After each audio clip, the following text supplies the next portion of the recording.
Buenos días. Bueno, daremos inicio al evento del día de hoy. Mi nombre es Luis Valencia, soy socio fundador de BDB Innova Risk Consulting y hoy seré su anfitrión.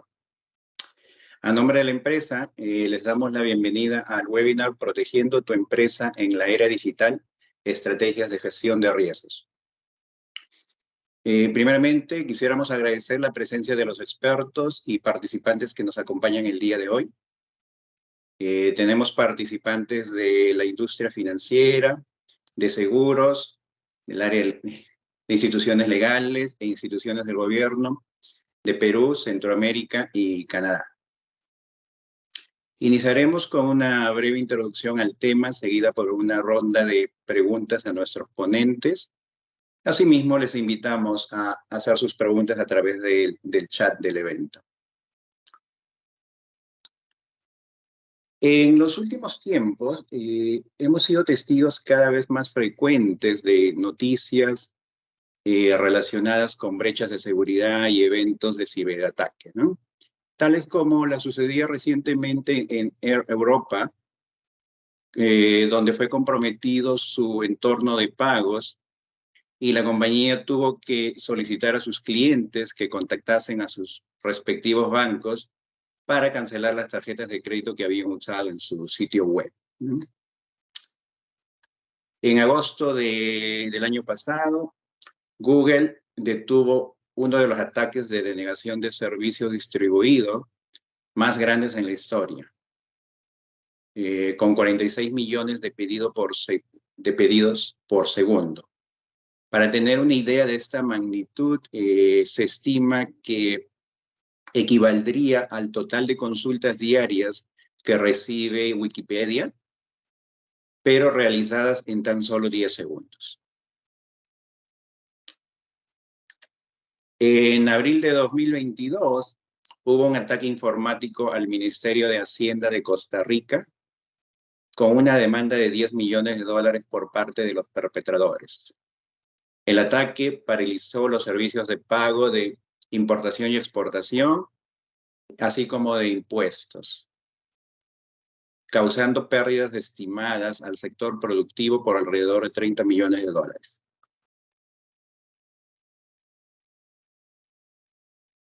Seguidamente, en octubre del 2020, un ataque de ransomware que implica un secuestro de datos al call center de Telecom Argentina, tuvo una demanda por parte de los hackers de $7.5 millones y la empresa tuvo que recomendar a sus empleados no conectarse a su VPN interna, no recibir correos electrónicos con archivos y limitar sus interacciones en la red corporativa. Y en noviembre del 2019, un ataque de ransomware a Pemex con una demanda de $5 millones. En este caso, la empresa se vio obligada a apagar sus equipos informáticos en todo el país y suspender sus servicios de pago. Estos son algunos ejemplos de incidentes que hemos estado viendo en los foros especializados de seguridad o en los servicios noticiarios, ¿no? Y el año pasado, la empresa de seguridad Kaspersky realizó un estudio sobre el panorama de seguridad informática en América Latina. Estimó que habían más de 100 intentos de ataques de malware por minuto en el Perú. Países como México tenían casi 300 intentos por minuto y Brasil lideraba la lista en la región con más de 1.500 intentos por minuto. El vector de ataque más común sigue siendo el phishing o la suplantación de identidad de un tercero de confianza, con el propósito de manipular a la víctima potencial o hacer que realice acciones que no debiera, como por ejemplo, proporcionar información confidencial o hacer clic en algún enlace que recibiera. El Perú ocupa el puesto 33 en la lista global de ataques de phishing. Panamá se ubica en el puesto 51 y Brasil es el país más atacado en América Latina, ubicándose en el puesto 6 a nivel global. Para conversar sobre qué implican estos eventos para nuestras empresas, ¿no? Y qué estrategias las organizaciones pueden adoptar para prevenir, detectar y mitigar sus respectivos impactos, hoy contamos con 3 expertos en el tema. Jorge Domínguez es socio fundador de BDB Innova Risk Consulting, experto en gobierno corporativo, gestión integral de riesgos y continuidad de negocios, y ha liderado proyectos con reguladores y entidades financieras a lo largo de Latinoamérica. Manuel Santa Cruz es ingeniero de sistemas de la Universidad de Lima, máster de administración de la Universidad del Pacífico. Actualmente se desempeña como gerente de seguridad de información de Entel Perú y ha liderado las áreas de seguridad de información, continuidad de negocios y ciberseguridad en diversas empresas tales como el Banco Pichincha y Banco Falabella. Ana Chía es ingeniera informática de la Universidad Católica del Perú, miembro asociado del Instituto de Continuidad de Negocios, cuenta con más de 10 años de experiencia en la regulación, supervisión de empresas del sector financiero y de seguros en las áreas de gestión del riesgo operacional y continuidad del negocio. Para iniciar nuestra ronda de preguntas, ahora empezaré con Jorge. Jorge, ¿cuál es la importancia de la gestión de riesgos en la era digital? ¿Y cómo puede contribuir a prevenir o gestionar adecuadamente incidentes como los mencionados anteriormente? ¿Qué tal, Luis? Muchas gracias por la invitación. Muy agradecido y también saludar a los invitados a este webinar, ¿no? Es un gusto para mí definitivamente intercambiar ideas con Ana Chía y Manuel Santa Cruz, dos excelentes profesionales que han desempeñado pues su carrera en distintos rubros y en distintas industrias, ¿no? Me parece muy interesante poder compartir este momento con ellos e intercambiar algo del conocimiento o las experiencias que hemos tenido. Bueno, en principio, para mí es importante, para tocar este punto, analizar un poco la definición del riesgo operacional, ¿no? Yo voy a verlo desde el punto de vista de riesgo operacional y me gustaría entender y que compartamos qué es riesgo operacional desde el punto de vista de la industria financiera. Por ejemplo, la definición dada por la superintendencia. Para la superintendencia, el riesgo operacional se entiende como la posibilidad de pérdida generada por fallas en los procesos, las personas, la tecnología y eventos externos. Y ese componente, creo yo, de tecnología es el que toca aquí un punto muy interesante respecto a la seguridad de la información o la ciberseguridad o eventos de este tipo como lo que has descrito, ¿no? Por consiguiente, podemos analizar desde esa perspectiva estos eventos como el de tarjetas de crédito, en el caso de la aerolínea española, ¿no? Donde se captura o se toma información de los números de tarjetas, la fecha de caducidad, el Card Verification Value, que es el CVV que se suele dar o registrar cuando uno hace alguna compra o transacción a través de la web, ¿no? O los casos, por ejemplo, del ransomware, de un secuestro de datos, donde también se generan pérdidas operacionales, ¿no? Ese tipo de eventos finalmente pueden generar pérdidas operacionales, además de los factores o el impacto que pueden tener en la continuidad del negocio y la seguridad de la información. Entonces, entendiendo además que debemos estar atentos en esta era digital donde las empresas cada vez hacen un uso intensivo de las tecnologías de información, ¿no? Cada vez tienen más herramientas, más, digamos, formas de operar relacionadas o apoyadas con el uso de la tecnología de información. Entonces es necesario que se genere una adecuada sinergia entre las gestiones de riesgo operacional, la continuidad de negocio y la seguridad de la información. En mi experiencia, desde el punto de vista de supervisor, desde la visión como consultor que he tenido en los últimos años, revisando y ayudando, apoyando a distintas empresas en el sistema financiero peruano y regional, o desde mi perspectiva como gerente de riesgos en algunas empresas supervisadas locales en el Perú. Bueno, ¿qué es lo que he podido observar? Es que justamente la gestión del riesgo operacional, la continuidad del negocio y la seguridad de la información no necesariamente trabajan en conjunto, parecieran trabajar en muchas veces, en muchos casos como islas, ¿no? Donde no se comunican, no intercambian información. Por ejemplo, existen casos donde identifican un riesgo, ¿no?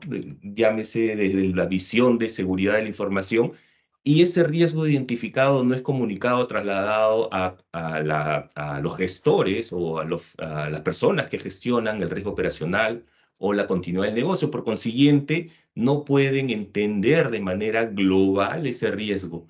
Pero ahí no queda el tema, sino que además de eso, ese entendimiento de manera global permitiría implementar medidas o estrategias de mitigación del riesgo de una manera también global, ¿no? Sin embargo, pueden tener el riesgo identificado en 2 o 3 de estos componentes de gestión, ya sea riesgo operacional, continuidad del negocio y seguridad de la información, pero cada uno con su medida de tratamiento asociada. ¿Qué significa esto? Que genera más gasto, genera más operatividad y genera de repente la posibilidad de que no se genere esta sinergia que puede darse al entender al riesgo como un todo, ¿no?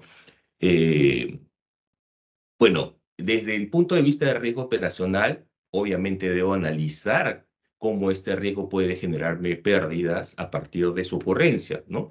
Ahora, si lo veo desde la continuidad del negocio, podría evaluar cómo ese riesgo me puede generar a mí un corte de la operatividad, y desde la seguridad de la información debo considerar su impacto en los activos de información, ¿no? Por ejemplo, un ataque ransomware, ¿no? Ese ataque afecta a la seguridad de la información de los activos de información que se ven impactados.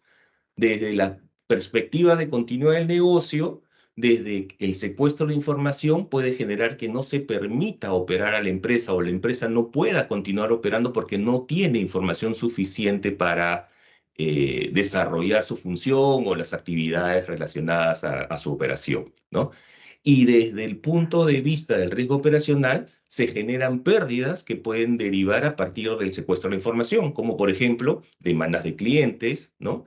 Un cliente, por ejemplo, en el caso de la aerolínea, donde se tomó o capturaron información importante con la que pueden hacer transacciones, pueden haber realizado transacciones con esa información y el cliente definitivamente va a demandar a la empresa para poder subsanar esa pérdida, ¿no? O sanciones del regulador o el supervisor. En el caso de la superintendencia podría sancionarte. Eso también es considerado como un evento o una pérdida generada desde la perspectiva de riesgo operacional. O hasta el mismo pago de la liberación del secuestro, ¿no? Ahora, por ejemplo, en el caso del ransomware, debemos entender que ahí queda el alcance de ese evento, de ese evento particular. No necesariamente, ¿no? Debemos entender que este tipo de eventos muchas veces no solo afecta a la empresa que recibe el ataque, sino se pueden ver impactados los clientes que no pueden utilizar los productos y servicios que puede entregar esa empresa, o peor aún, los proveedores, porque no pueden obtener los insumos que se generan a partir de esa empresa. Entonces, en la práctica, un evento de ese tipo genera un impacto transversal en toda la cadena de valor. Por consiguiente, debe ser gestionado. Y ese tipo de gestión es lo que ahora está tomando mucho valor también, que es la gestión de riesgos de las terceras partes, ¿no? No solo lo que me afecta a mí, sino cómo yo puedo afectar a esas terceras partes y cómo esas terceras partes me pueden afectar a mí.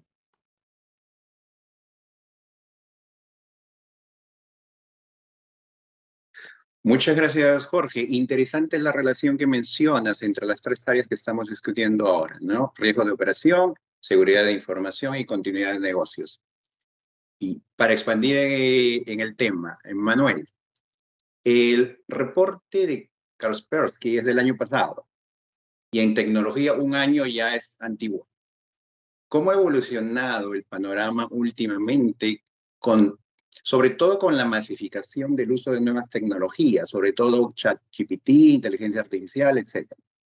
¿Qué tendencias emergentes estamos viendo en seguridad de información y en ciberseguridad.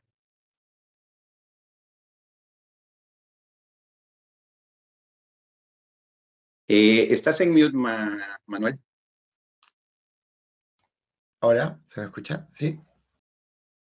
Ya. ¿Qué tal? Buenos días a todos. Gracias por estar aquí y un lujo estar compartiendo esta ponencia con gente tan capa. Respecto a tu pregunta, yo primero lo que quería resaltar es que lo que yo veo como principal tema, más allá del tema tecnológico, es que el riesgo de seguridad y cibernético se ha masificado. Y no solo en lo clásico que siempre deben haber escuchado que la superficie de ataque ha aumentado, porque bueno, porque hemos virtualizado, lo cual sí es real, pero yo digo masificado en el sentido de que ahora nadie está a salvo. No hubo una época en que los atacantes se centraban en el sector financiero, en determinadas industrias, pero poco a poco están empezando a disparar a todos lados, ¿no? Entonces, uno de los principales cambios es que ahora el atacante está atacando industrias que antes no tocaba. ¿Y por qué? Porque los niveles de preparación en determinadas industrias, como en todo, somos reactivos. En la medida que te ataca más, empiezas a prepararte más y acordémonos siempre que el delincuente mezcla dos variables principalmente para sus decisiones, ¿no? El riesgo y el premio. Y obviamente hay industrias que antes no eran atacadas y por ende son más simples, más sencillas de atacar. Y todo esto reforzado por todo el tema tecnológico, ¿no? O sea, emergentes ni tanto, ¿no? Ya están acá, ¿no? A ver, ¿qué podemos mencionar, ¿no? ChatGPT, que lo mencionas, nos trae un reto gigante, ¿no? Un reto gigante como por toda la tecnología que este producto representa, ¿no? Un ejemplo claro que ha llevado a cambios ya en la práctica es justo lo que hablabas del phishing, ¿no? En el phishing, tú cuando hace unos años capacitabas a tu gente, daba ciertos insights para que no caigan, ¿no? Y uno de los insights fuertes y potentes que había era el controlar el tema gramatical y el tema ortográfico. ¿Por qué? Porque hará unos 10 años había mafias internacionales que cogían el traductor de la época, masificaban envío de correos y obviamente era una redacción malísima, muy pobre, que ayudaba a darte cuenta que eso no podía haber sido hecho pues por tu gerente o por alguien de habla hispana, en el caso que eran atacantes, pues, por ejemplo, de los bloques de Europa Oriental. Pero eso ya desapareció, ¿no? Ese insight ya no sirve de nada, porque aquellos que han visto ChatGPT realmente pueden hacer hasta poemas que podrían competir con Neruda, y incluso tú puedes redactar dándole qué tipo de énfasis quieres ponerle, ¿no? Es una cosa de locos.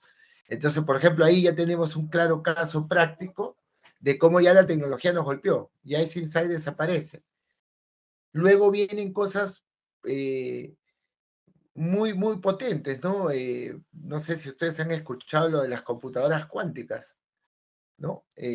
Al día de hoy esa tecnología ya existe, ya está en proceso de funcionamiento, los costos hacen que no se masifique todavía, pero el potencial que tiene para masificar y llevar a otro nivel la tecnología de computadoras es gigante. Entonces, lo que debemos hacer en ciberseguridad es ya estar revisando el tema, ¿no? Para que cuando esto ya llegue plenamente, ya estar listos, ¿no? No estar sobre la marcha empezando a fabricar las cosas. Otro tema súper importante es que, ok, nosotros hemos visto el tema de las inteligencias artificiales como el resultado de su aplicación, pero hay un pasito antes que debemos empezar a ver y es darle seguridad a las mismas inteligencias artificiales. Hace muy poco, no sé si han podido ver, se reportó pérdida masiva de información del ChatGPT. ¿Por qué? Porque seguramente cuando hicieron el desarrollo, se vieron en todo lo maravilloso que debe ser por detrás desde el punto de vista tecnológico, pero seguramente no había alguien de seguridad al lado para ver que a pesar de lo inteligente que pueda parecer, finalmente es un sistema, y si es un sistema puede ser vulnerado, ¿no? Y es lo que ha ocurrido. Entonces también ahí hay un nuevo reto, que tenemos que empezar a ver todas estas plataformas desde la mirada también de seguridad, para poder hacerlas sólidas y que no sean explotables desde el punto de vista del delincuente. Otro tema que está acá en pleno en las empresas, o sea, en pleno desarrollo, creo que en Latinoamérica todavía incipiente es el DevSecOps, ¿no? debemos tener clarísimo que una aplicación no pueden hacer si es que no está seguridad ahí metido, ¿no? O sea, el desarrollo seguro tiene que ser parte del ADN de las empresas y debe ser un componente de todo el ciclo de vida de desarrollo, sea tipo cascada o sea ágil, ¿no? O sea, eso tiene que estar, o sea, eso ya no es ni siquiera una opción pensarlo o evaluarlo. Tiene que estar porque si no los costos de hacer las remediaciones luego son altísimos. Otro tema, Zero Trust, no sé si la gente ha escuchado el concepto, es la mirada, digamos que había una mirada filosófica en el mundo de seguridad que era, tú te autenticas, pasas la autenticación, ya ahí ya tienes la puerta abierta para todos los recursos de la empresa. Zero Trust te dice, rompe ese paradigma, no, yo no confío en nadie, ¿no? Entonces, el Zero Trust es tú constantemente estar evaluando los accesos, los permisos, las actividades de las personas que entran a los recursos de la empresa para poder darte cuenta si son legítimas o no. Porque lo que ocurre cada día más es que las claves se exponen, no son bien cuidadas. Entonces, si nos quedamos con la mirada antigua, ¿no? Donde le das acceso solo a la puerta y si pasó a la puerta ya puede hacer lo que quiera en tu casa, ya no es suficiente, ¿no? Ya se entendió que esa mirada no es, y que la mirada que debemos seguir aplicando, debemos aplicar de ahora en adelante es la de cero confianza. Así muchos colaboradores muchas veces lo toman a mal, pero uno les explica que no se trata de que uno no confíe en nadie, sino que es la forma correcta de atrapar al delincuente, ¿no? Alguno puede ser un delincuente, entonces tú tienes que aplicar esa filosofía y las tecnologías relacionadas en ese sentido. Y finalmente, para cerrar con la pregunta, que podría hablar por mucho tiempo, es, debemos aplicar todas las tecnologías nuevas dentro del mundo de la ciberseguridad. La inteligencia artificial también es una herramienta que tiene que estar dentro de las herramientas de ciberseguridad, porque si no quedamos atrás respecto al delincuente. El delincuente ya lo usa de manera diaria, cada día de manera más imaginativa y disruptiva, y nosotros tenemos que hacer lo mismo. Porque si no, vamos a caer muy atrás y eso nos haría perder la pelea. Gracias.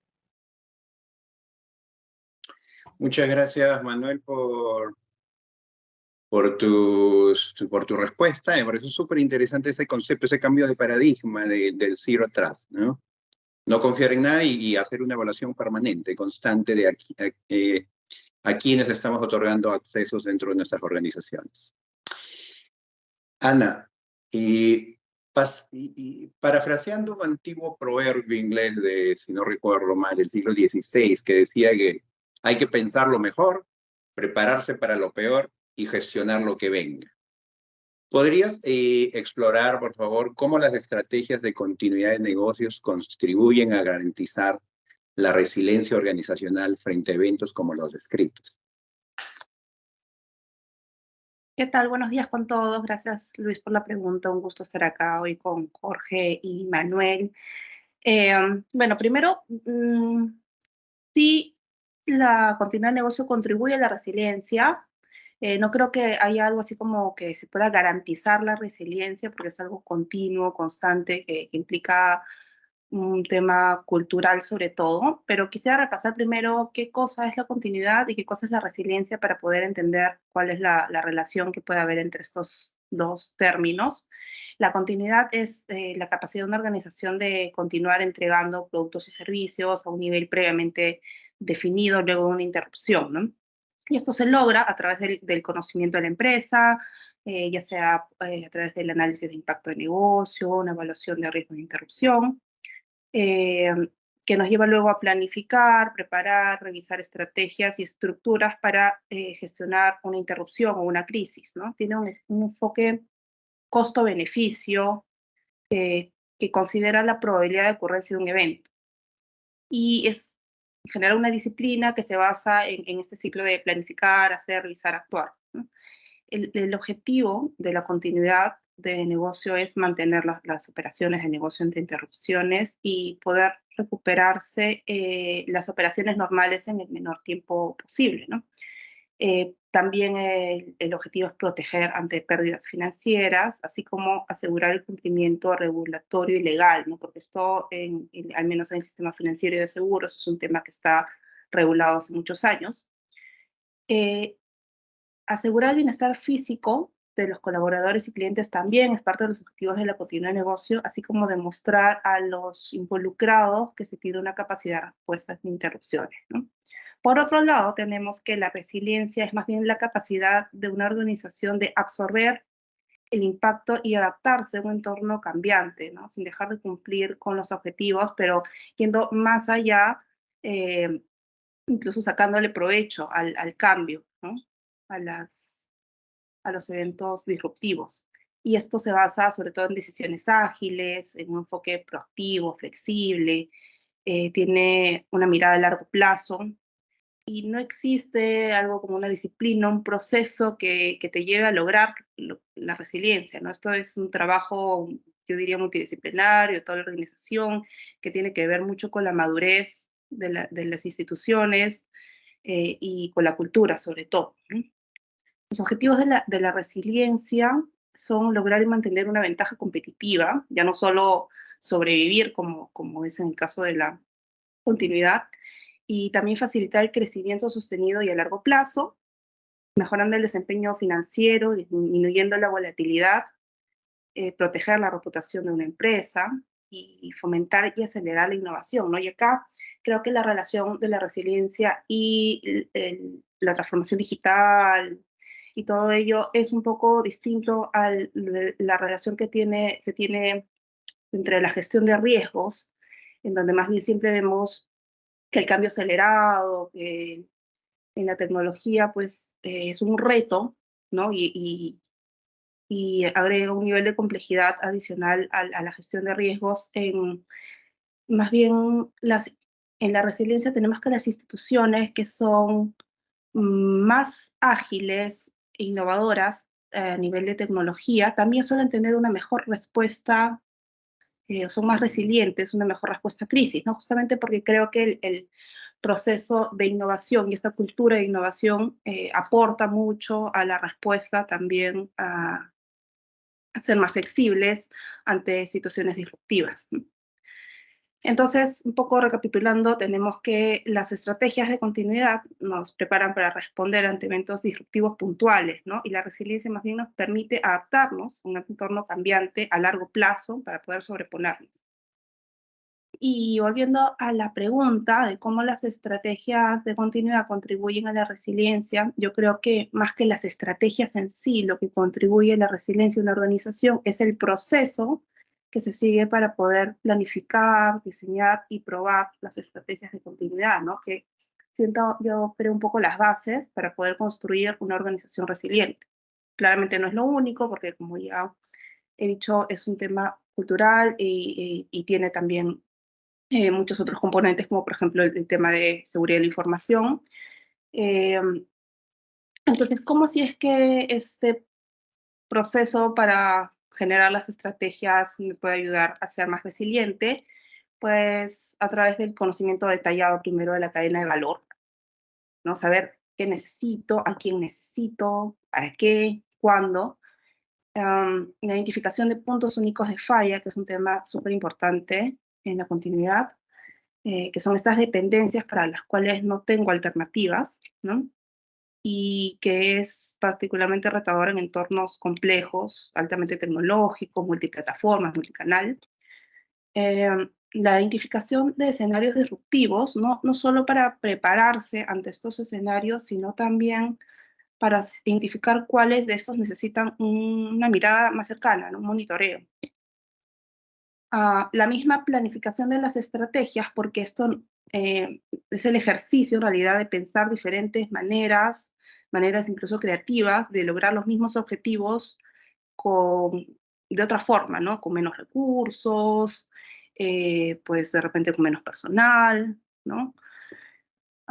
Y la creación constante de capacidades de respuesta a través de las pruebas de las estrategias, ¿no? Entonces creo que todas estas actividades son las que ayudan a crear una organización más resiliente, ¿no? Y se crea además, creo yo, un círculo virtuoso entre lo que es la continuidad y la resiliencia, porque por un lado hemos dicho que desarrollar las estrategias de continuidad contribuye a una organización más resiliente, pero a su vez también contar con una organización más resiliente hace que sea menos necesario activar estrategias de continuidad o de crisis, ¿no? Entonces, ahí se van complementando entre ellas y creo que son muy importantes ambas para que una organización salga adelante y sea sostenible a largo plazo. Muchas gracias, Ana, por tu respuesta y por clarificar este concepto, los conceptos de continuidad y resiliencia y cómo interactúan y cómo contribuyen al éxito de una empresa. Y volviendo con Jorge. Jorge, en tu experiencia, ¿cuáles son los principales desafíos de la gestión de riesgos operacionales, como mencionabas, en la industria en general y dentro de la industria financiera y de seguros en particular?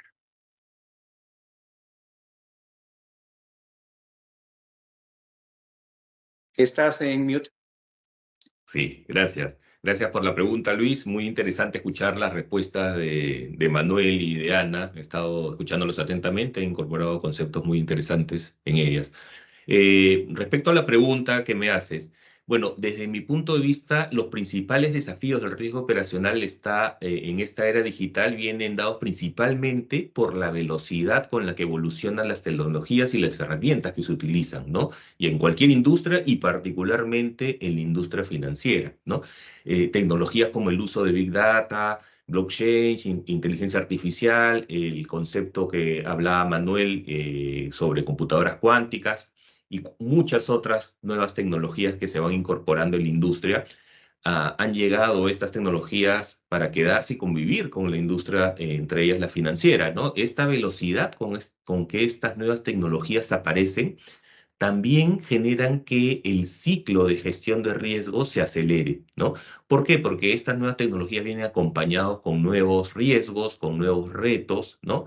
Y al acelerarse, digamos, la velocidad con la que las tecnologías van apareciendo, el proceso de identificación, evaluación, tratamiento y el clásico proceso de los 8 componentes de la gestión de riesgos también tienen menos plazo o menos tiempo para realizarse y correr todo este proceso dentro de las nuevas tecnologías, ¿no? Y además hacen o generan que se acelere también la definición de estrategias para implementar medidas de tratamiento específicas al riesgo.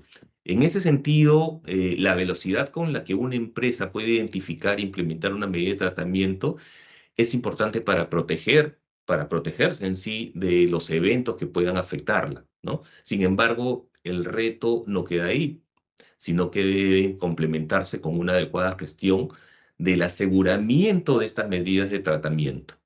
¿Qué significa eso?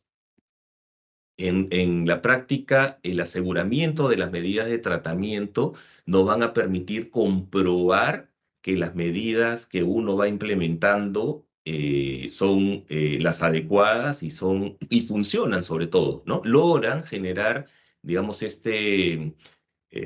o logran permitir que el riesgo se lleve a medidas aceptables o medidas adecuadas y que pueda la empresa asumir ese nivel de riesgo, ¿no?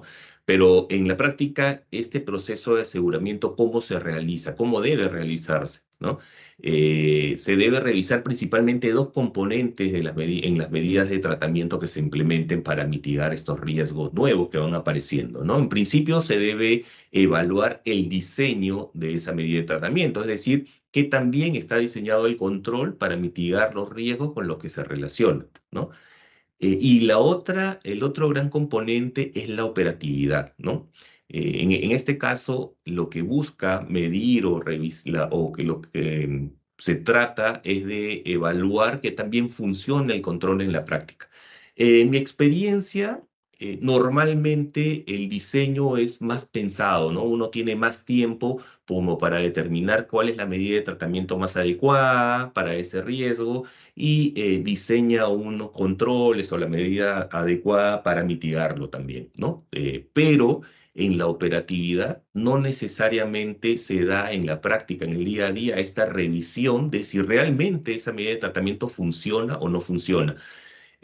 ¿Cuándo uno se da cuenta? Cuando en la práctica ocurrió el evento y la medida de tratamiento no funcionó. Es el único momento, pero ya es muy tarde, ¿no? Desde mi perspectiva, esta revisión debe ser continua. Lo malo es que en la práctica no es tan eficiente este proceso en las empresas, ¿no?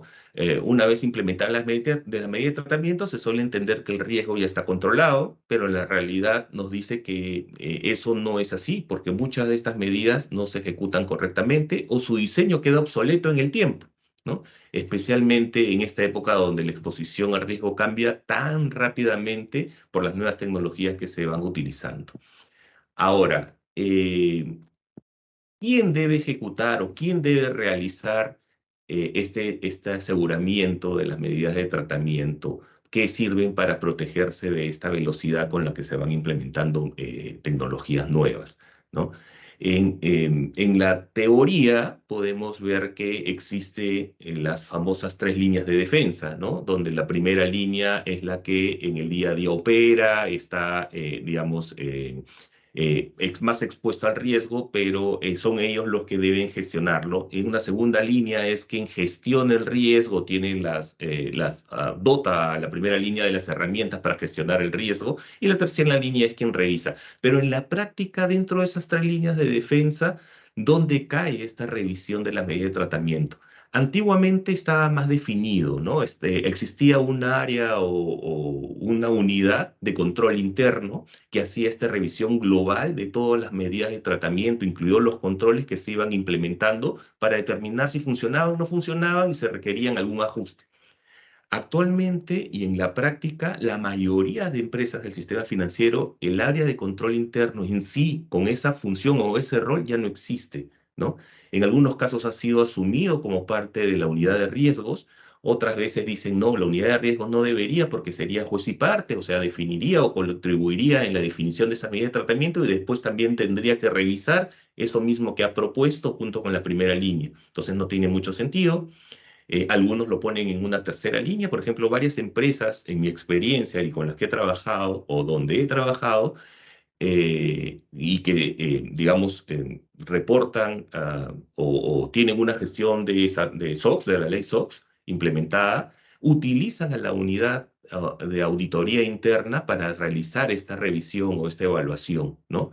¿Es la más idónea? De repente sí, de repente no. Yo entendería que está entre la primera y segunda línea, principalmente, perdón, entre la segunda y tercera línea de defensa, principalmente en la segunda línea de defensa, pero lo más importante es que se realice, ¿no? Ya sea la segunda línea de defensa o la tercera línea en la auditoría, pero debe realizarse esta evaluación para comprobarse que las medidas de tratamiento realmente son adecuadas, funcionan y van a permitir controlar el nivel de riesgo de esta velocidad con la que se van implementando estas nuevas herramientas en la industria financiera.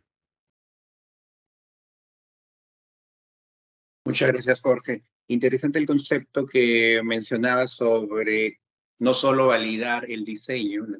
Cuando formulamos nuestros controles o nuestras medidas de tratamiento para prevenir o detectar estos incidentes, pero también un monitoreo constante de que estos controles están funcionando a lo largo del tiempo y son sostenibles y protegen adecuadamente a las empresas, ¿no? Muchas gracias.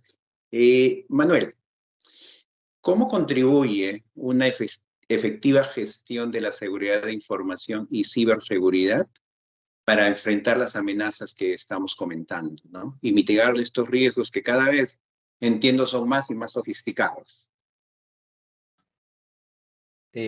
Yo diría que lo es todo, ¿no? O sea, a ver, en la medida que nosotros tenemos un sistema de gestión, pasamos de ser reactivos a ser proactivos, ¿no? O sea, si ponemos el escenario de una empresa que no tiene un sistema de gestión, en este caso de seguridad y ciberseguridad, el día que tiene un ransomware va a tener actitudes y reacciones muy amparadas en la experiencia de sus miembros y en la improvisación, lo cual lleva probablemente a que esa respuesta sea deficiente e incompleta. En cambio, una empresa que está realmente en un sistema de gestión embarcado, ya tiene gran parte de las lecciones aprendidas. Siempre habrán escenarios nuevos que no estarán mapeados, pero tú ya pasas a ser alguien proactivo, donde ya tú mismo te has cuestionado, has estado poniéndote los peores escenarios y por ende tu capacidad de reacción y acción es muy potente, mucho más potente que en el primer escenario. Adicionalmente, los sistemas de gestión nos ayudan a no inventar la pólvora, ¿no? O sea, realmente el sistema de gestión es una guía súper valiosa donde la tienes que ir acomodando a la realidad de tu organización, pero al fin y al cabo no inventas desde cero las cosas, ¿no? Entonces ahí tú ya también tienes ganancias relevantes respecto a lo que tienes que armar o tener como base. Y otro tema súper importante desde mi punto de vista es el tema cultural, ¿no? Yo soy un defensor, a pesar que muchos relacionan seguridad y ciberseguridad en lo técnico, yo sigo creyendo y manteniendo de que la cultura lo es todo. La cultura lo es todo y hasta el día en que aparezca la matriz y realmente seamos así tipo la película, ese va a ser la realidad en la cual nos vamos a tener que desarrollar siempre. Disculpen un segundo. Desarrollar siempre porque la gente es el eje de todo, ¿no? Tú bien lo dijiste, ¿no? O sea, en Latinoamérica el phishing ha crecido 600% porque sigue siendo el método más simple, de menos esfuerzo para que caigamos.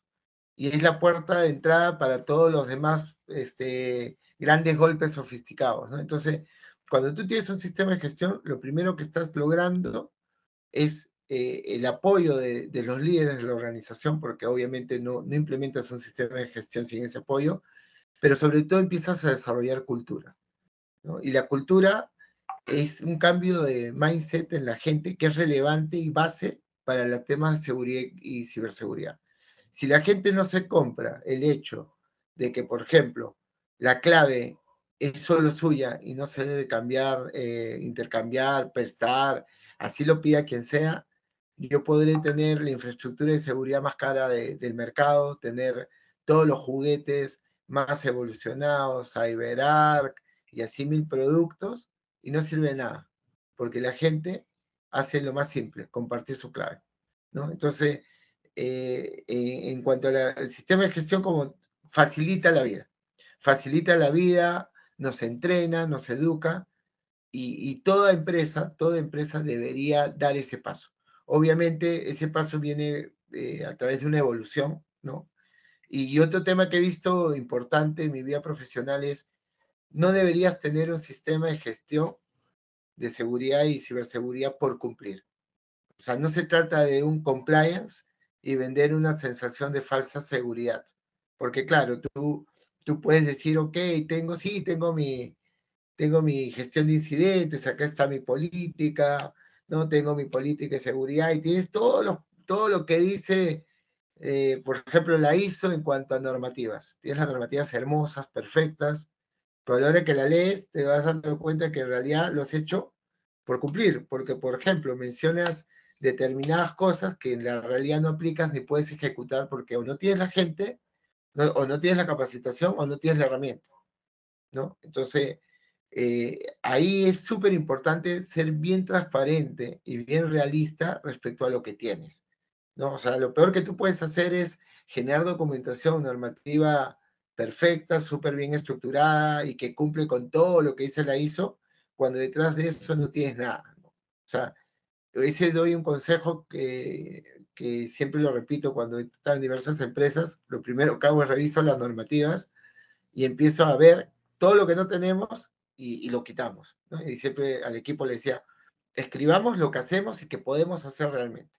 Lo que no tenemos, tenemos que elevarlo, tenemos que llevar y decir, oye, para yo estar en cumplimiento y estar más seguro, necesito todo esto. Pero si yo en mis documentos pongo, pues, que tengo, por decir, ¿no?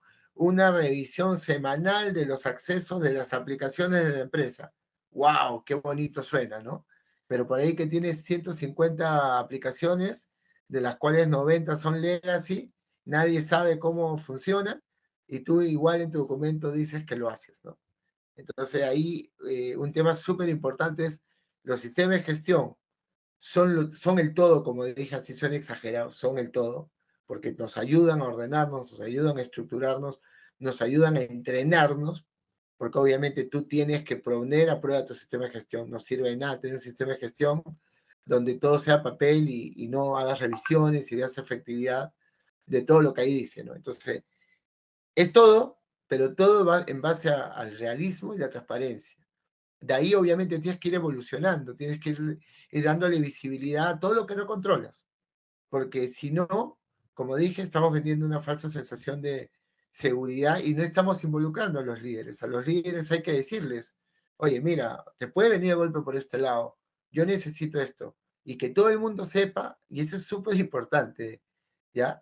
No se trata, o sea, tú vas a los líderes, pero no se trata de quedarse a los líderes.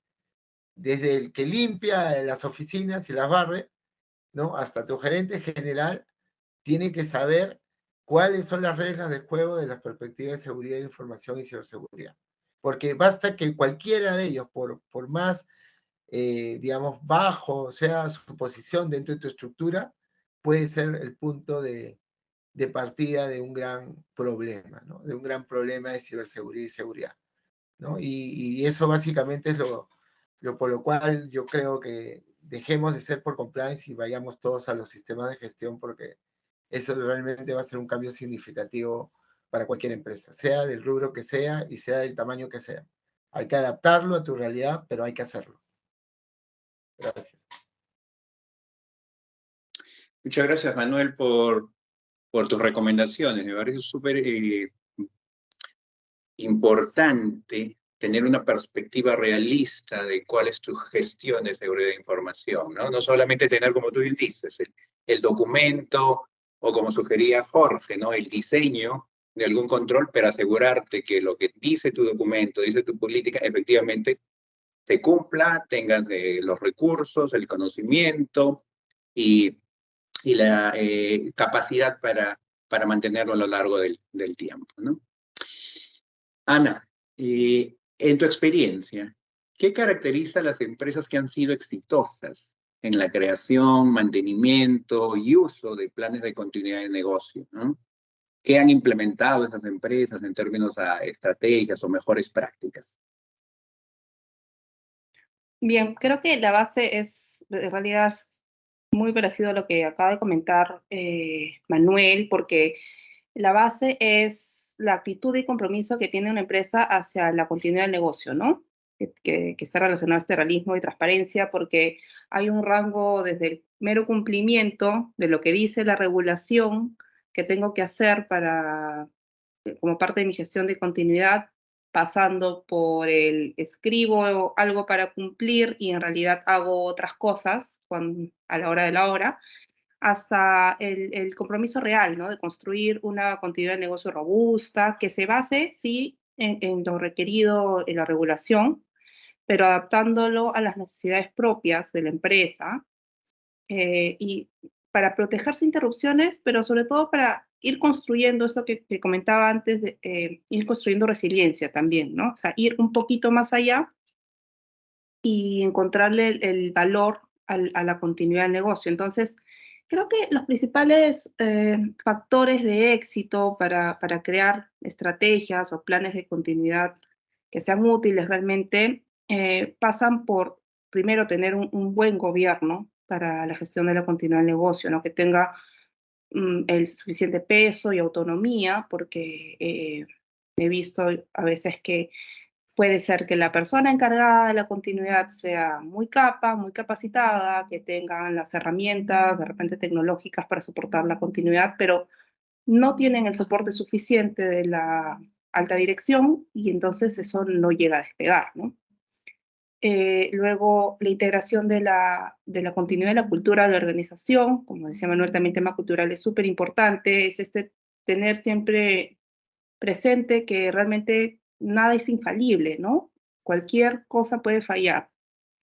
La sinergia entre las áreas de negocio, la función de continuidad, pero también las otras funciones especializadas, ¿no? Creo que también lo comentaba Jorge en algún momento que a veces, pues, no hay, son como silos en donde operacional es una cosa, seguridad de la información otra, continuidad otra, y mientras no se tenga esta conversación común entre las áreas especializadas de riesgos, pero también con el negocio, no, yo creo que no se llega realmente a generar valor a una empresa porque no se tiene conocimiento profundo, porque a veces he visto casos en donde no se tiene acceso ni siquiera a un mapa de procesos, no se tiene el conocimiento detallado de cuáles son las plataformas tecnológicas, los proveedores asociados, ¿no?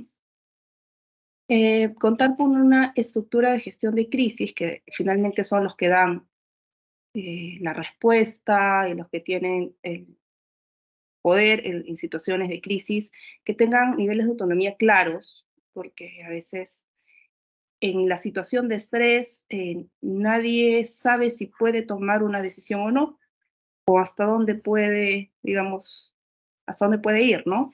Entonces eso tiene que estar muy claramente definido, pero también tiene que tener algún tipo de espacio para que sea ágil, ¿no? Porque a veces hay unas estructuras de crisis que son, porque se pueden ver muy bien, pero que a la hora de la hora, pues, tienen que contactar a 10 personas diferentes y solicitar 5 autorizaciones para hacer algo, entonces eso no es práctico en una situación real, ¿no? Identificar estrategias creativas que se ajusten al negocio. A veces damos por sentado que hay que hacer lo que hacen todos, que la estrategia es, ¿no? que es la misma, pero yo creo que sobre todo en las empresas pequeñas hay mucho espacio para poder ir un poquito más allá y ser creativos y encontrar soluciones que hasta puedan ser más simples, pero que nos funcionen, ¿no? Entonces, sí creo que es mejor tomarse el trabajo de pensar un poquito más en cuáles son todas las opciones que tengo para poder responder ante una interrupción, que no sea lo que pues, por defecto hacen todos, ¿no? Bueno, probar, ¿no? Probar las pruebas, toda la combinación de pruebas que se puede hacer, las pruebas que sean con objetivos específicos, pruebas grandes, integrales, siempre que sean medibles y que no busquen solo demostrar que la estrategia que tengo funciona, ¿no? Sino sobre todo identificar cómo puedo mejorarla. Creo que no avanzamos mucho teniendo pruebas que nos dicen todo está bien, ¿no? Y a veces caemos, y yo me imagino que es porque como esto es un tema regulatorio, no queremos decir que estamos haciendo algo mal, pero se suele caer mucho en tener pruebas autocomplacientes, ¿no? En donde el resultado solamente es, todo me funciona, estamos bien, ¿no? Entonces, los planes de acción después de cada prueba, yo creo que es lo más rico que tenemos, y tener todo esto creo que es lo que nos lleva a tener estrategias que finalmente sean útiles en el momento que necesitas usarlas, fáciles de acceder, autocontenidas, y que también tengan un espacio a ser flexibles, ¿no? Creo que eso es básicamente. Muchas gracias, Ana. Interesante lo que mencionas sobre las pruebas. Yo pensaba que si mis pruebas están bien, ando bien. Pero esto creo que nos invita a reflexionar, ¿no? Si las pruebas están yendo bien, tal vez los delincuentes, los perpetradores, ya llegaron a ese nivel, ¿no? Y dar el siguiente salto, ¿no? ¿Qué es lo adicional que tengo que pensar, ¿no? Adelantarse en la posible a estos eventos que hemos descrito. Entonces, en vista del tiempo, quiero tomar algunos minutos para agradecerle a la participación de nuestros expertos y por compartir su experiencia y discutir las diferentes estrategias que están disponibles para las organizaciones a fin de adaptarse a la nueva era digital que ahora vivimos, ¿no? Y para nuestros participantes tenemos un anuncio.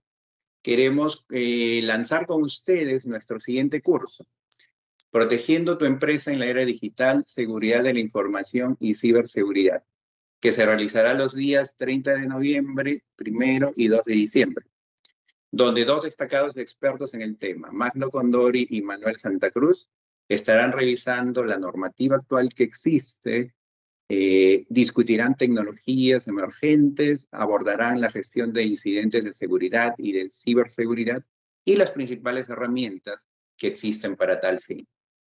Como una oferta especial para los participantes del día de hoy, podrán inscribirse por tiempo limitado al precio corporativo reservado solo para clientes de $270, un descuento especial de 30% del precio original.